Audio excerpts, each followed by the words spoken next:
안녕하세요. 8월 28일 월요일 큐티 가이드 시작하겠습니다. 오늘 말씀은 아브라함과 하나님께서 언약을 맺는 장면이에요. 1번입니다. 아브라함의 자손은 몇 년간 이방에서 객이 됩니까? 13절입니다.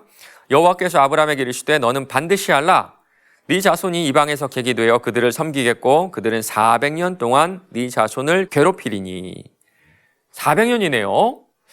맞습니다. 지금 하나님께서는 먼 미래에 있을 이스라엘 백성의 400년간의 애굽에서 종살이, 지금 그 얘기를 하고 계시거든요. 그런데 왜 400년일까요? 네 자손은 4대 만에 이 땅으로 돌아오리니 이는 아모리 족속의 죄악이 아직 가득 차지 아니함이니라. 이 땅을 그냥 주시는 게 아니었던 겁니다.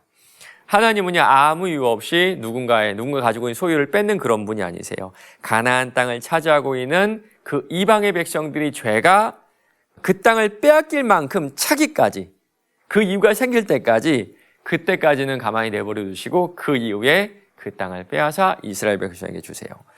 그리고 그 기간이 바로 400년이었던 겁니다. 정말 공의의 하나님이죠. 정말 정의로운 분이시죠. 이 부분을 좀 더 확장해 보면 왜 아직 종말이 오지 않는지에 대해서도 좀 답을 알 수 있을 것 같아요. 우리는 우리 주님께서 얼른 오시면 좋을 것 같은데, 주님께서도 속히 오신다 그랬는데 재림이 좀 더뎌지고 좀 지연되는 것 같아 좀 답답할 때가 있죠. 왜 그럴까요?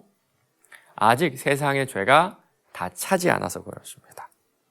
그러나 다 찼을 때, 하나님 보시기에 그 죄가 다 찼을 때 공의 하나님께서 이 땅을 심판하시고 우리를 영적인 가나안 땅, 천국으로 인도해 가실 거예요. 2번입니다. 하나님은 아브라함 자손을 괴롭히는 나라를 어떻게 하시겠다고 말씀하십니까? 13절, 14절입니다. 여호와께서 아브라함에게 이르시되 너는 반드시 알라. 네 자손이 이방에서 객이 되어 그들을 섬기겠고 그들은 400년 동안 네 자손을 괴롭히리니 그들이 섬기는 나라를 내가 징벌할지며 그 후에 네 자손이 큰 재물을 이끌고 나오리라. 하나님께서 징벌하시고 그리고 큰 재물을 주신다고 하시네요. 다시 한번 이스라엘 백성의 출애굽과 우리의 구원을 연관지어 보면 좋을 것 같습니다. 애굽에 노예되었던 그들을 인도하여 내시고 동시에 애굽의 군대를 멸하시죠. 그리고 애굽에서 나올 때 많은 재물을 가지고 나오게 하셨습니다. 우리의 구원도 그렇지 않나요? 사탄의 노예였던 우리를 인도해 내심과 동시에 사탄의 권세가 깨졌습니다. 그리고 성령을 선물로 받아서요. 혹시 여러분 현재 삶 가운데 고난이 있으신가요? 어려움과 또 아픔 가운데 하나님을 원망하고 또 내 스스로를 자책하는 그런 일이 있으신가요? 400년의 이 고난의 시간은 하나님께서 나를 괴롭게 하려는 그 시간이 아닙니다. 이 시간은 나를 단련하시는 시간과 동시에 그 끝에는 분명히 하나님의 정의와 보상이 분명히 있을 거예요. 3번입니다. 해가 져서 어두울 때에 쪼갠 고기 사이로 지나간 것은 무엇입니까? 17절입니다. 해가 져서 어두울 때에 연기나는 화로가 보이며 타는 횃불이 쪼갠 고기 사이로 지나가더라. 타는 횃불이네요. 타는 횃불. 고대 사회에서 연기나는 화로 그리고 타는 횃불은요, 정결의식에 사용되던 도구들이었습니다. 학자들은요, 하나님께서 타는 횃불로 이렇게 나타나신 이유가 정결의식과 관련이 깊다라고 설명을 하거든요.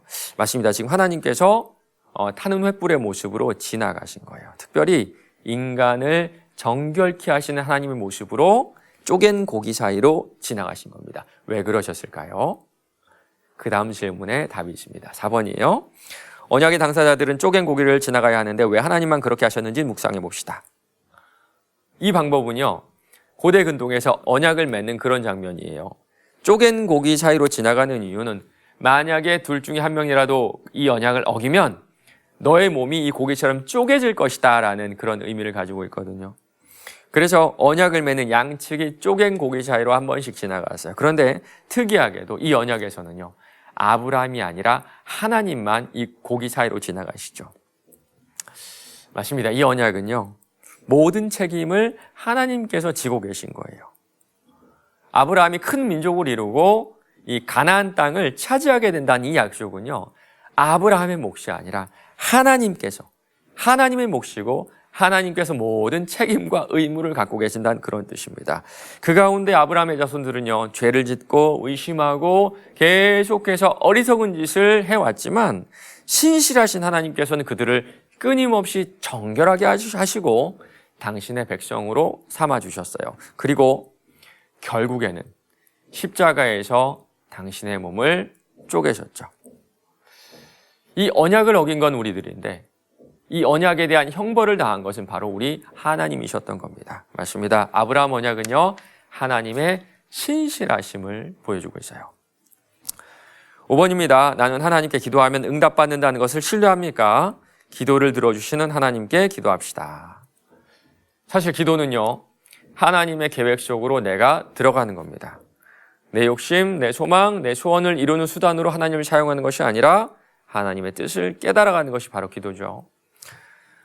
내가 이 땅에 존재하는 이유와 하나님의 백성으로 불러주신 이유를 우리가 이 기도 가운데 찾아갈 때 우리는 그 기도에 대한 응답을 정말 100% 받을 겁니다. 오늘 이렇게 한번 기도해 보시는 건 어떠세요? 하나님, 오늘 제가 뭘 해야 될까요? 오늘 제가 당신의 백성으로 무엇을 해야 될까요? 말씀해 주세요. 주님, 제가 듣겠습니다.